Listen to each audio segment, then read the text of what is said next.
Marc et Cathy sont un couple de passionnés.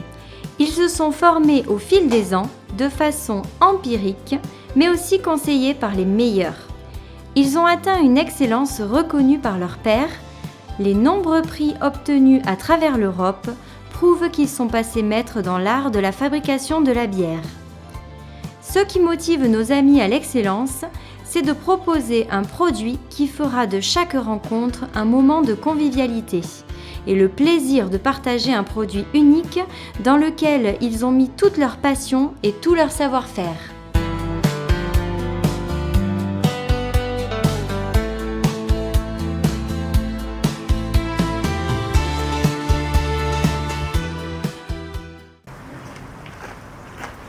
Nous voici arrivés à la brasserie Étienne, une brasserie artisanale tenue par deux personnes passionnées qui vont nous faire découvrir tous les secrets de la bière artisanale. Bonjour Cathy, bonjour Marc. Bonjour. Bonjour. Alors, depuis combien de temps êtes-vous installé à Saint-Gervais ? Depuis toujours. Et comment vous est venue l'idée de créer la Gervoise ? Alors, on redescendait, on traversait les Ardennes belges et en descendant, on voulait travailler en fait depuis très longtemps, on voulait travailler ensemble. On ne savait pas quoi faire.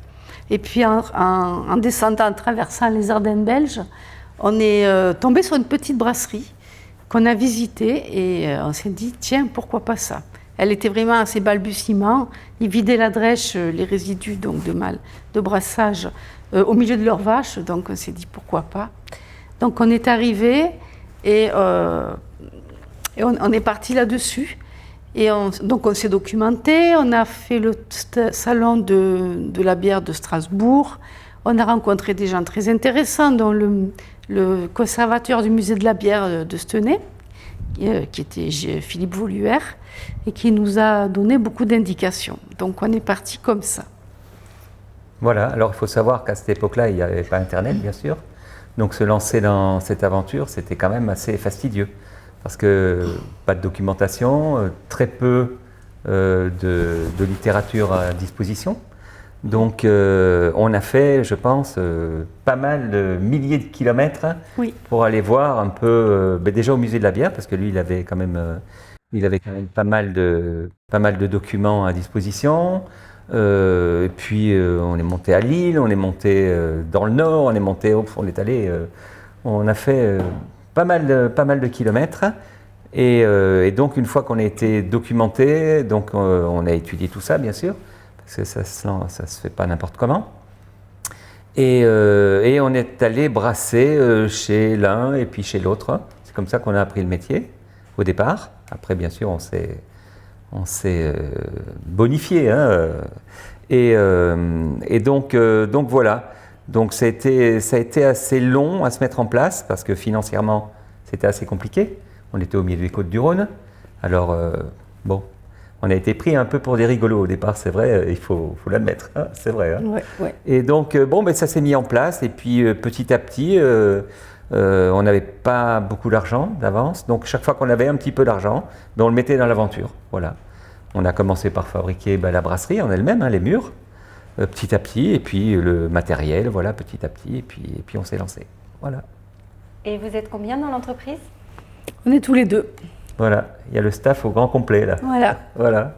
Alors c'est sûr que c'est fastidieux parce qu'il ne faut pas seulement produire la bière, mais il faut l'élever parce que nous on élève la bière, on met 100 jours à faire une bière. Ensuite il faut la mettre en bouteille, il faut l'étiqueter, et puis après il faut la vendre. Donc il y a pas mal de compta, ça c'est surtout la spécialité de Cathy. Il y a pas mal de compta, il y a du relationnel à faire aussi, parce que on a beau faire un bon produit, si on n'est pas connu au-delà de Saint-Gervais, on ne le vendra jamais rien, quoi. Donc voilà, il y a pas mal de communication, des concours qui sont importants aussi, parce que là on est vraiment confronté à nos pairs, et c'est pour ça qu'on fait des concours dans des pays vraiment de bière, comme Londres par exemple, l'Angleterre, ou la Belgique, ou l'Allemagne. Et donc, on a été élu la meilleure bière du concours international de Francfort. On était 560 bières présentes et 13 pays concurrents. Ah, on va pouvoir aller voir vos prix. Oui, allez. Alors, joli palmarès. Mais merci. Effectivement, nous, on aime bien se présenter dans des pays de bière, être confronté vraiment à nos pairs. Donc aussi bien la Belgique, bien sûr, qui est le pays de la bière, l'Allemagne et aussi l'Angleterre. Dernièrement, voilà, on a eu des médailles. En Angleterre aussi, cette année, on en a eu 5. En réalité, on a eu médaille en Angleterre, médaille en Belgique et encore une fois en Allemagne. Il faut savoir aussi que notre blonde a été élue la meilleure bière du concours international de Francfort. On était 560 bières présentes et 13 pays concurrents. Donc ça reste une grande fierté. Voilà. Alors il faut savoir que nous, la bière, on met du temps pour faire la bière. On ne met pas 2 semaines, on met 100 jours pour réaliser toutes nos bières. Voilà. Qu'elles soient blanches, brunes, peu importe, c'est minimum 100 jours de fabrication. Voilà, en plus de nos nombreuses médailles, on a eu aussi la destination d'excellence depuis l'an dernier. Donc cette destination d'excellence, ça sous-entend un accueil, bien sûr, avec le sourire, mais pas que. Avec du confort, avec des accès handicapés, avec des produits utilisés le plus possible naturels, les produits de nettoyage et tout ça. Donc tout ça, c'est important, ça fait partie de cette destination d'excellence. Voilà, vous venez ici, vous êtes bien reçus, et avec le sourire. Alors nous allons dans la salle de concassage au moulin. Allons-y.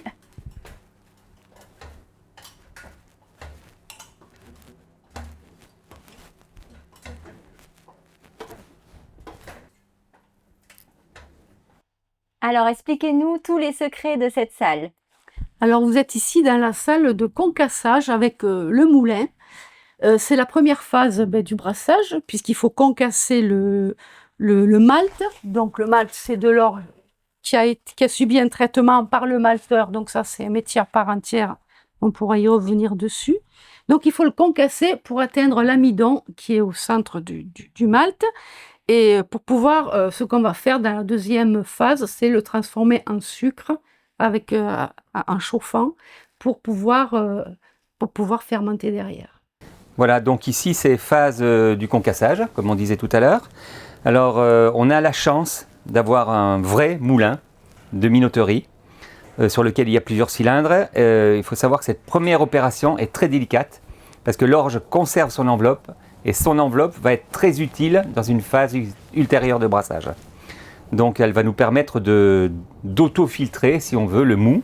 Et donc avec cet appareil-là, qui est centenaire, je pense, on va faire un travail vraiment superbe en conservant un maximum l'enveloppe dans son état initial. On va la casser très très peu.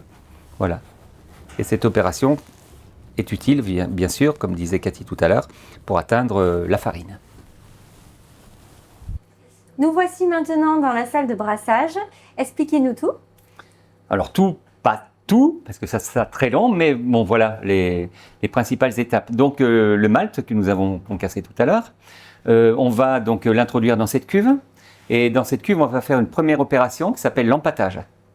Alors dans l'empâtage, on entend pâte, ça ressemble plus à une soupe d'orge qu'à une pâte en réalité. Donc on va réhydrater la graine. Donc cette graine a été concassée, on va pouvoir réhydrater l'amidon. Et ensuite, on va faire subir à ce mélange plusieurs phases de température. Alors nous, on travaille sur 3 paliers. Donc dans la graine, naturellement, il y a des enzymes qui sont là, que la nature a mis là, pour justement synthétiser l'amidon, pour nourrir le germe au printemps. Et nous, on va lui faire croire que c'est le printemps finalement. Donc on connaît la température de fonctionnement optimale de chaque enzyme. Donc on va faire travailler bêta-amylase, alpha-amylase, etc. Et donc ces petits enzymes, alors qu'est-ce que c'est ces enzymes? On va s'imaginer ça un peu comme des petites paires de ciseaux qui vont permettre de simplifier la molécule d'amidon qui est très complexe, trop complexe pour être fermentée. Donc voilà, une molécule d'amidon, c'est des petites branches qui partent dans tous les sens. Et on a ces enzymes, ces petites paires de ciseaux, si on veut, il faut s'imaginer ça comme ça, qui vont nous permettre à telle température de couper telle branche. Donc telle branche, ça fera un sucre plus simple, qui sera, lui, fermentescible. Telle branche, ça sera un sucre qui va donner, comme les dextrines par exemple, qui vont donner du corps à la bière. Voilà, donc ça c'est vraiment le travail de brassage. Donc cette opération va durer à peu près 1 heure. en gros. Hein. Alors on travaille, nous, au dixième de degré près et à la minute près. Donc c'est le travail de Cathy, le matin, c'est elle qui s'occupe de la saccharification. Elle note tout, absolument tout, le moindre détail. Et il faut être très rigoureux pour refaire toujours exactement les mêmes courbes, les mêmes paliers, pour avoir une constante dans la production. Voilà. Donc là, saccharification. Une fois que la saccharification est terminée, donc on obtient cette soupe d'orge. Maintenant, elle est très sucrée, mais il y a quand même encore l'enveloppe de cette graine. Alors tout à l'heure, on disait que l'enveloppe, il fallait la garder intacte. Pourquoi ? Parce qu'après, on va transférer la totalité, on appelle ça la salade. On va transférer la totalité de la salade dans l'autre cuve, dans celle-ci, là, et dans laquelle on va séparer le mou du grain. Voilà. La saccharification est terminée. Alors maintenant, qu'est-ce qu'on doit faire, Cathy ? Eh bien maintenant, on doit filtrer. On doit séparer la graine du mou. Donc, comme on a dit, il fallait qu'on garde l'enveloppe du grain parce que ces enveloppes pendant la filtration vont s'organiser à ce qu'on appelle le gâteau. Et le vrai filtre, en fait, il est là. Donc, on filtre dans cette cuve et en même temps, en milieu de filtration, plus ou moins, on a de l'eau chaude là et on va arroser pour faire descendre tous les sucres résiduels. Et une fois la filtration finie, la filtration, c'est quand même pas très rapide, ça dure au moins 1h30. Une fois cette filtration terminée, eh bien, on va passer à la troisième phase qui est l'ébullition. La filtration est terminée. Alors qu'est-ce qu'on fait, Marc, maintenant ? Ben maintenant, on va faire bouillir ce produit. Alors il faut savoir que dans la fabrication, donc au départ, on avait quand même 600 litres d'eau ici, pour la saccharification, dont on a parlé tout à l'heure. On avait 600 litres d'eau aussi dans la cuve qui est derrière toi, donc 1200 litres, bien sûr. Donc pendant la phase de filtration, on va perdre à peu près entre un petit peu d'évaporation et d'eau aussi qui va rester par hydratation dans la graine, on va perdre à peu près 200 litres, à peu près. Donc entre l'évaporation et la rétention, on va démarrer une ébullition avec à peu près 960 litres de mou. Alors ces 960 litres de mou, on va les faire bouillir, ébullition bien sûr. Alors pourquoi est-ce qu'on va les faire bouillir ? Pour 3 choses principales. Déjà pour réduire le produit, l'amener à la densité voulue. C'est cette densité en sucre qui va donner la quantité d'alcool aussi. Hein. Pour stériliser le produit, parce que ça va bouillir entre 1 heure et 1 heure et demie. Alors quand je dis entre 1 heure et 1 heure et demie, c'est certaines bières 1 heure, certaines bières 1 heure et demie. Il n'y a pas d'approximation chez nous, c'est tout carré. Voilà. Et ensuite, le houblonnage. On n'a pas encore parlé du houblon. Voilà. Donc le houblonnage va se faire pendant la phase d'ébullition. Donc un premier houblonnage en début d'ébullition, un quart d'heure après le début de l'ébullition, où on va rajouter des houblons amérisants.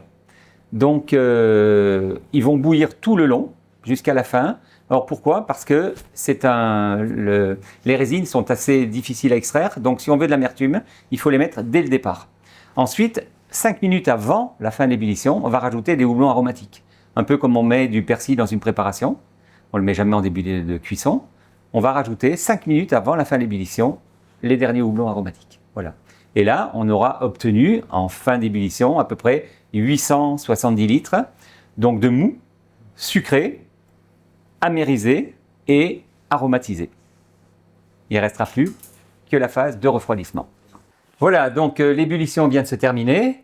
Donc, bien sûr, il est hors de question de mettre des levures dans un produit qui fait 100 degrés. Donc, on va le refroidir, le plus rapidement possible. Donc, nous sommes au sous-sol maintenant. Donc, le produit là-haut est encore à une centaine de degrés. Donc, il va déjà transiter par cet appareil là qui va nous permettre de passer donc 200 degrés de la température d'ébullition à la température de fermentation. Donc, nos 870 litres, on va les refroidir à peu près entre 20 minutes et une demi-heure. Voilà. Donc, c'est très important aussi de le refroidir le plus vite possible. Il y a encore des phénomènes physiques qui se passent, qui sont importants. Voilà. Donc, refroidissement, une petite opération aussi qui va être l'oxygénation, un produit qui a bouilli pendant 1 heure, 1 heure et demie est pauvre en oxygène. Et les levures vont avoir besoin d'oxygène au départ. Donc voilà, oxygénation bien sûr avec de l'air stérile. Très important.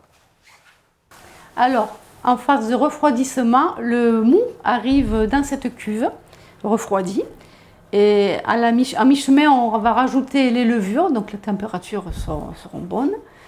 Une fois que la cuve est remplie, il va commencer ce qu'on va appeler la toute première fermentation, qui est la fermentation tumultueuse, qui porte bien son nom parce qu'elle est vraiment tumultueuse. Et après va démarrer la seconde fermentation, qui est la fermentation alcoolique, qui va durer entre 12 et 14 jours. Et au-delà de ça, un dernier stade, on va faire ce qu'on appelle une précipitation par le froid. C'est-à-dire qu'on va baisser nettement la température de la cuve. Et voilà. Et avant de pouvoir transférer en salle de garde. Alors la fermentation est terminée. Je suppose qu'il y a un après. Bien sûr. Voilà, alors chez la Gervoise, une fois que la fermentation principale est terminée, toutes nos bières vont donc venir dans cette salle.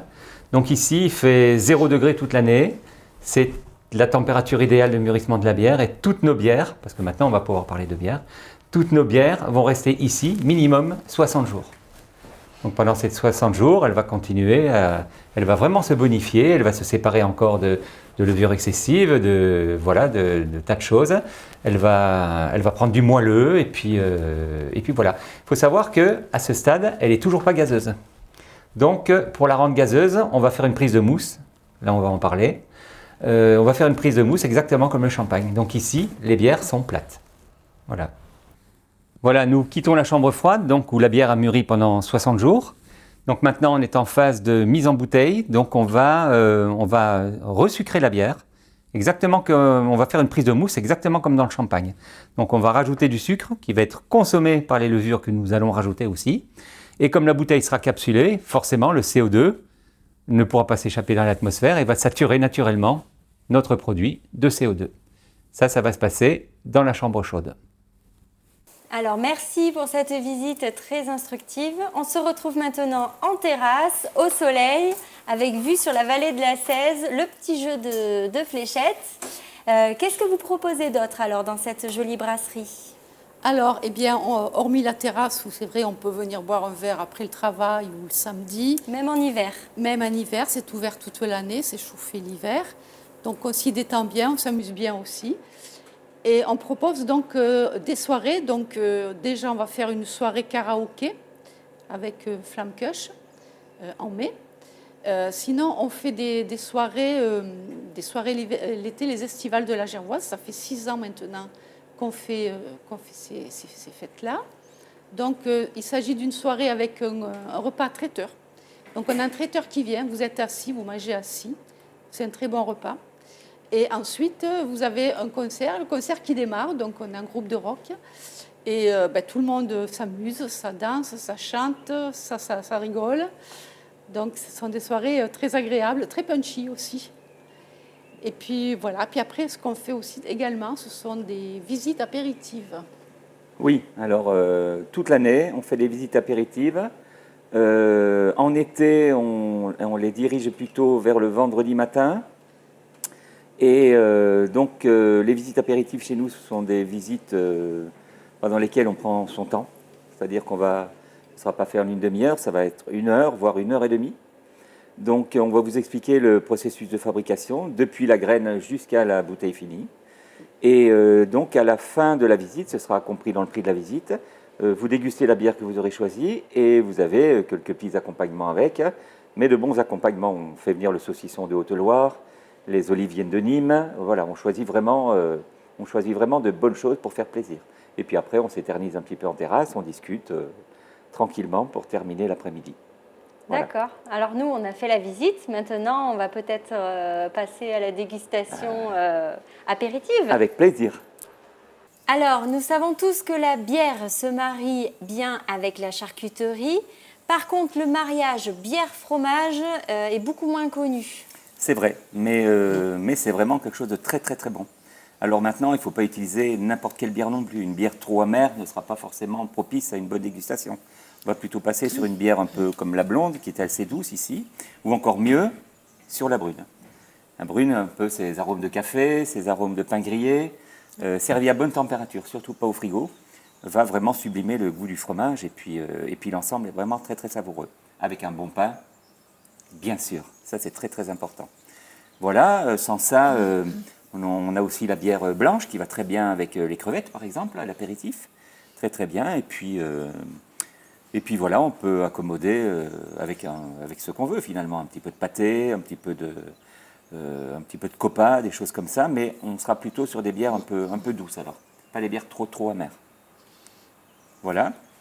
Et pour faire, comme on fait dans les petits bistrots en Belgique, par exemple, on prend un petit peu de sel au céleri et on saupoudre légèrement le fromage de sel au céleri. Et ça va encore améliorer, agrémenter la dégustation.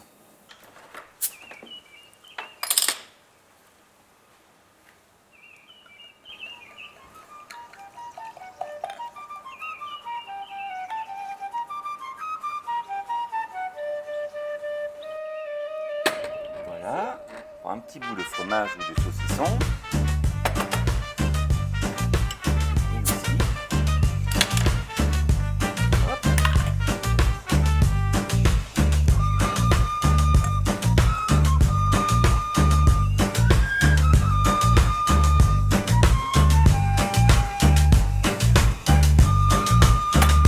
Voilà.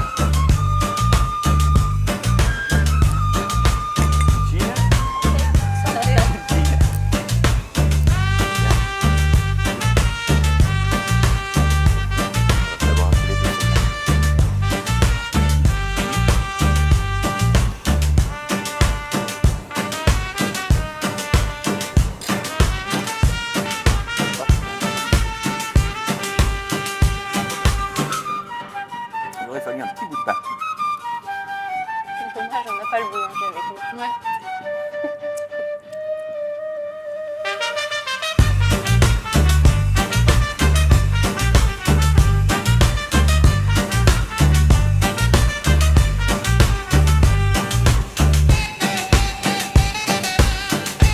Je ne saurais trop vous conseiller de venir dans cette brasserie. La bière est excellente et l'accueil est chaleureux.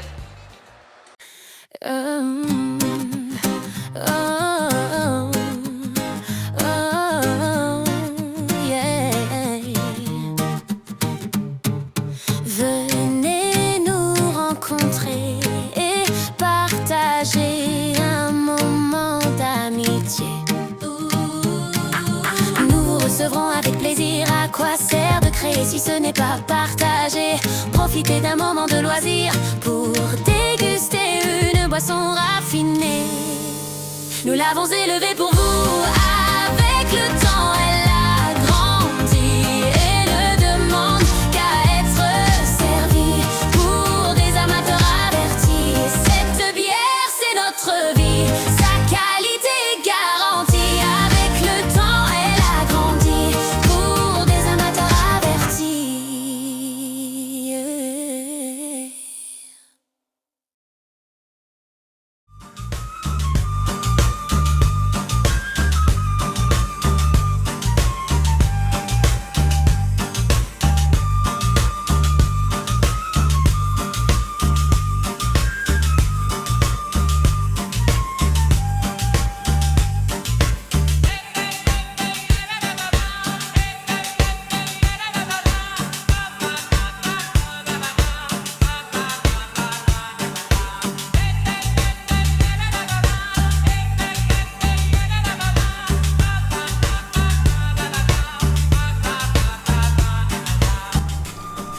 J'ai un petit fil qui bouffe.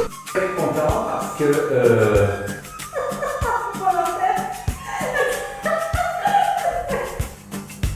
La saccarification en fait. exactement pareil que le champagne et la fermentation.